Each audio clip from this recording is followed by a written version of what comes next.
গত 17ই অক্টোবর রাজনৈতিক দলগুলো তারা একমত হয়েছেন যে সমস্ত বিষয়ে, সেগুলোতে আমরা স্বাক্ষর করেছি পার্লামেন্টের সামনে। এরপরে আবার যখন এই ঐক্যবদ্ধ কমিশনের প্রধান আর রিয়াজ সাহেব, সেই সঙ্গে প্রধান উপদেষ্টাও তারা আবার নতুন করে প্রস্তাবটা দিলেন, সেই প্রস্তাবের মধ্যে দেখা যাচ্ছে যে সেই শহরে যে আমরা সাক্ষাৎ করেছিলাম সেগুলো সেখানে লিপিবদ্ধ হয়। এমনকি আমরা যে বিষয়গুলোতে আমাদের যে একটা সর্বসম্মতিক্রমে সিদ্ধান্ত হয়েছিল যে আমরা আমাদের যেগুলোতে আপত্তি থাকবে, অর্থাৎ যেগুলো নোট অফ ডিসেন্ট থাকবে সেগুলো লিপিবদ্ধ থাকবে, সেটাও সেখানে উল্লেখ করা হয়। সম্পূর্ণ নতুন করে চিন্তা ভাবনা নিয়ে আসা হয়েছে। বন্ধুগণ, আমরা সেটা গ্রহণ করিনি, আমরা প্রেস কনফারেন্স করে দিয়ে সেটা করেছি। পরবর্তীকালে আমরা দেখলাম যে হঠাৎ করেই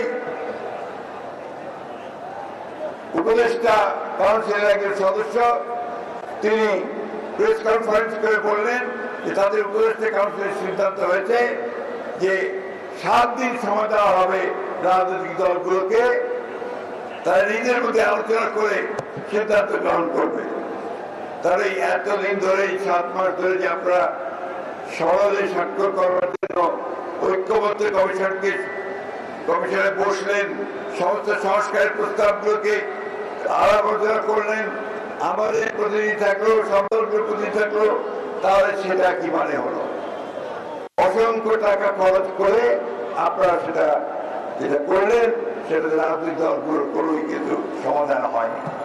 আজকে একটা রাজনৈতিক দল তারা কয়েকটা একটা জোট বানিয়েছে, জোট বানিয়ে তাদেরকে চাপ সৃষ্টি করছে বিভিন্ন ভাবে যে নির্বাচনের আগেই গণভোট হতে হবে। কেন নির্বাচনের আগে গণভোট হতে হবে? আমরা বলেছি যে আমরা গণভোট মানছি, সেই গণভোট নির্বাচনের দিনই হতে হবে, কারণ দুটো ভোট করতে গেলে অনেক টাকা খরচ হবে। তাছাড়া মূল যে নির্বাচন, যে দেশের নির্বাচন, সেই নির্বাচনের ধারাটা পূর্ণ হয়ে যাবে।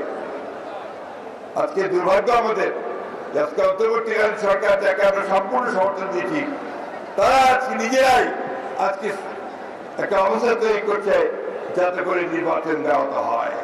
ওই রাজনৈতিক দলগুলো যে কয়েকটা এই গণভোটের জন্য চাপ দিচ্ছে, তারাও আজকে পরিষ্কার ভাবে বলতে চাই যে নির্বাচনকে বানচাল করবার ষড়যন্ত্র করছে।